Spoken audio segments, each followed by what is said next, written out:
അസ്സലാമു അലൈക്കും വറഹ്മത്തുള്ളാഹി വബറകാത്തു. പ്രിയപ്പെട്ട മുഅ്മിനീങ്ങളെ, ശക്തമായ ചൂടുള്ള കാലത്ത് നാം അള്ളാഹുവിന് വേണ്ടി നോമനുഷ്ഠിക്കുന്നു. അള്ളാഹുവിന്റെ തൃപ്തിക്ക് വേണ്ടി അള്ളാഹു കൽപ്പിച്ചതിന് വേണ്ടി മാത്രമാണ് നാം നോമനുഷ്ഠിക്കുന്നത്.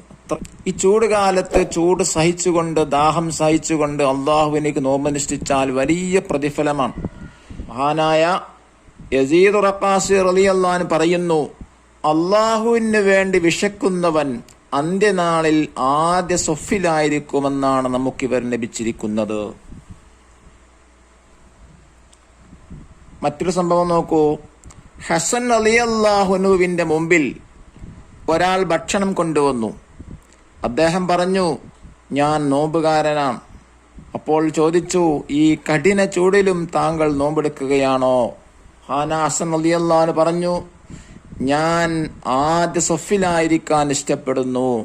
അന്ത്യദിനത്തിൽ ധാരാളം സൊഫിലായിരിക്കും അണിനിരത്തുക. അതിൽ ഒന്നാമത്തെ സൊഫിലായിരിക്കാനാണ് ഞാൻ ഇഷ്ടപ്പെടുന്നത്.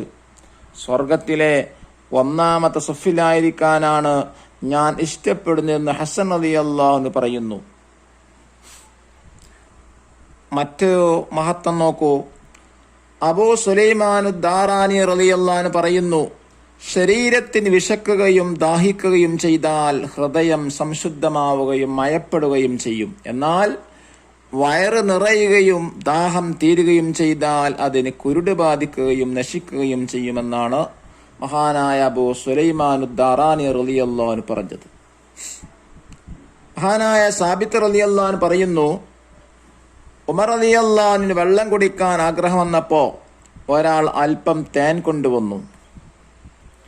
അല്പം തേൻ കൊണ്ടുവന്നു കൊടുത്തു. അദ്ദേഹം ആ പാത്രം കയ്യിലിട്ട് തിരിച്ചു കൊടുത്തു പറഞ്ഞു, ഇത് ഞാൻ കുടിച്ചാൽ ഇതിന്റെ രുചി നഷ്ടപ്പെടുകയും കയ്പ് ബാക്കിയാവുകയും ചെയ്യും. അദ്ദേഹം അത് കുടിക്കാതെ മറ്റൊരാൾക്ക് കൈമാറി. എന്ന് പറഞ്ഞാൽ വെള്ളത്തിനാണ് ആവശ്യപ്പെട്ടത്. വെള്ളത്തിനേക്കാൾ മഹത്തമായ തേന് കൊടുത്തപ്പോ അത് കുടിക്കാതെ മാറ്റിവെക്കുകയാണ് ചെയ്തത്. എന്ന് പറഞ്ഞാൽ അത്രയും ലളിത ജീവിതം നയിച്ചവരായിരുന്നു മഹാന്മാരൊക്കെ. മഹാനായ ഉഖബ റളിയല്ലാഹു അൻഹു പറയുന്നു, ഇബ്രാഹിം റളിയല്ലാഹു അൻഹുവിന്റെ അടുക്കലേക്ക് ഒരാൾ നെയ്യും കാരക്കയും ചേർത്തുണ്ടാക്കിയ ഒരു പലഹാരം കൊണ്ടുവന്നു. അദ്ദേഹം പറഞ്ഞു, ഇത് കുട്ടികളുടെ ഭക്ഷണമാണ്. അദ്ദേഹം അത് ഭക്ഷിച്ചില്ല. ഇതുകൊണ്ട് അർത്ഥമാക്കുന്ന എന്താണ്? വളരെ ലളിതമായി ജീവിക്കാനാണ് അവരൊക്കെ ആഗ്രഹിച്ചത്. മഹാനായ ഹസൻ റളിയല്ലാഹു അൻഹു പറയുന്നു, സ്വർഗത്തിലെ തേൻപുഴയുടെ തീരത്ത് നോമ്പുകാരന്റെ ചൂടുകാലത്ത് നോമ്പ് നോറ്റതിന്റെ മഹത്വം ഒന്ന് കേട്ടു നോക്കൂ. മഹാനായ ഹസൻ റളിയല്ലാഹു അൻഹു പറയുന്നു, സ്വർഗത്തിലെ തേൻ പുഴയുടെ തീരത്ത് ഹൂറികളുടെ കൂടെ ചാരിയിരിക്കുന്ന അള്ളാഹുവിന്റെ വലിയനവർ പാനപാത്രം കൈമാറുമ്പോൾ ഹൂറി ചോദിക്കും, എത്ര നല്ല ജീവിതം! എപ്പോഴാണ് അള്ളാഹ് നിങ്ങൾക്ക് എന്നെ വിവാഹം ചെയ്തെന്നറിയാമോ? അപ്പോൾ ആ വലിയ പറയുന്നു, ഇല്ല. അവർ മറുപടി പറയുന്നു, പകൽ ദൈർഘ്യമുള്ള ചൂടുള്ളൊരു ദിവസം അള്ളാഹു നിങ്ങളെ നോക്കിയപ്പോൾ താങ്കൾ നട്ടുച്ച സമയത്ത് കഠിനമായ ദാഹം സഹിക്കുകയായിരുന്നു. അപ്പോൾ അള്ളാഹു മലക്കുകളെ വിളിച്ചു നിങ്ങളെക്കുറിച്ച് അഭിമാനം പറഞ്ഞു, നിങ്ങൾ എൻ്റെ അടിമയെ നോക്കൂ. എനിക്ക് വേണ്ടിയും എൻ്റെ അടുക്കലുള്ള പ്രതിഫലങ്ങളിൽ ആഗ്രഹം വെച്ചും അവൻ സ്വന്തം ഭാര്യയെയും ഭക്ഷണവും പാനീയവും വികാരങ്ങളും രസങ്ങളുമെല്ലാം ഉപേക്ഷിച്ച് ഞാൻ നിങ്ങളെ സാക്ഷിയാക്കി പറയുന്നു, ഞാൻ അവന് പുറത്തു കൊടുത്തിരിക്കുന്നു. ഹൂറിങ്ങൾ പറയുന്നു, അന്നാണ് അള്ളാഹു താങ്കൾക്ക് പുറത്തു തരുന്നതും എന്നെ വിവാഹം ചെയ്തു തരുന്നതും. നോക്കൂ, ഇത്രയും മഹത്വമാണ് നോമ്പിന്റെ മഹത്വം. അതുപോലെ മറ്റൊരു സംഭവം നോക്കൂ. 4 മുഖങ്ങളും ഓരോ മുഖങ്ങൾക്കിടയിലും 4000 വർഷങ്ങളുടെ വൈദൂരവുമുള്ളൊരു മലക്കിനെ അള്ളാഹ് സൃഷ്ടിച്ചിരിക്കുന്നു. അതിൽ ഒരു മുഖം അള്ളാഹുവിന് സുജൂദ് ചെയ്തുകൊണ്ടിരിക്കുന്നു. രണ്ടാമത്തെ മുഖം അർശിലേക്ക് നോക്കി ഇങ്ങനെ പ്രാർത്ഥിച്ചു കൊണ്ടിരിക്കുന്നു, അള്ളാഹുവേ, മുഹമ്മദീയ സമുദായത്തിൽ നിന്ന് നോമ്പെടുക്കുന്നവർക്ക് നീ പൊറുക്കുകയും കരുണ കാണിക്കുകയും ചെയ്യണേ. മൂന്നാമത്തെ മുഖം സ്വർഗത്തിലേക്ക് നോക്കിക്കൊണ്ട് ഇങ്ങനെ പറയുന്നു, നിന്നിൽ പ്രവേശിച്ചവന് സന്തോഷം.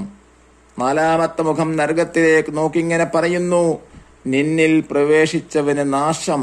ഈ ഹദീസിലൂടെ നമ്മെ പഠിപ്പിക്കുന്നത് വളരെ പ്രയാസപ്പെട്ട് നോമ്പെടുക്കുന്ന നോമ്പുകാർക്കുള്ള മഹത്വമാണ്. മഹാനായ മാലിക് ബിൻ ദീനാറിന്റെ സദസ്സിൽ പങ്കെടുക്കാറുള്ള അബൂ ഇബ്രാഹിം റളിയല്ലാഹു അൻഹു പറയുന്നു, ഒരിക്കൽ മാലിക് ബിൻ ദീനാർ ശുദ്ധമായ പാലിൽ ചൂടാക്കിയെടുത്ത നല്ല മൃദുവായ പത്തിരി കിട്ടിയെങ്കിൽ എന്നാഗ്രഹം പറഞ്ഞു. അപ്പോൾ ഒരാൾ ചെന്ന് പ്രസ്തുത പത്തിരി കൊണ്ടുവന്നു. മാലിക് ബിൻ ദീനാർ പത്തിരിയിലേക്കും അത് കൊണ്ടുവന്നയാളിലേക്കും മാറി മാറി നോക്കിയ ശേഷം പറഞ്ഞു, 40 വർഷമായി ഞാൻ ഇന്നെ ഭക്ഷിക്കണമെന്ന് ആഗ്രഹിക്കുന്നുണ്ട്. അന്നെല്ലാം ഞാൻ ഇന്നെ പരാജയപ്പെടുത്തി. ഇന്ന് എന്നെ പരാജയപ്പെടുത്താനാണോ നീ ഉദ്ദേശിക്കുന്നത്? അദ്ദേഹം അവിടെ നിന്ന് അതുകൊണ്ട് പോകാൻ പറഞ്ഞു. എന്ന് വെച്ചാൽ അത്രയും സുഖജീവിതം ആ ഭക്ഷണം രുചിച്ചുകൊണ്ട്, നല്ല ഭക്ഷണം രുചിച്ചുകൊണ്ടുള്ള അല്ലെങ്കിൽ ഭക്ഷണം കഴിച്ചുകൊണ്ടുള്ള ഐഹിക സുഖം പോലും മഹാന്മാർക്കും ആഗ്രഹിച്ചിട്ടുണ്ടായിരുന്നില്ല. അവർ ആഗ്രഹിച്ചിരുന്നത് പരലോക സുഖം മാത്രമായിരുന്നു. പരലോകമായിരുന്നു, കാലാകാലം ജീവിക്കേണ്ട പരലോകമായിരുന്നു അവർ ആഗ്രഹിച്ചിരുന്നു. ഈ മഹാന്മാരെ പിൻപറ്റാനും അവരോട് കൂടെ സ്വർഗത്തിൽ പ്രവേശിക്കാനും നമുക്കൊക്കെ അള്ളാഹു തൗഫീഖ് നൽകി അനുഗ്രഹിക്കട്ടെ. അസ്സലാമു അലൈക്കും വറഹ്മത്തുള്ളാഹി വബറകാതുഹു.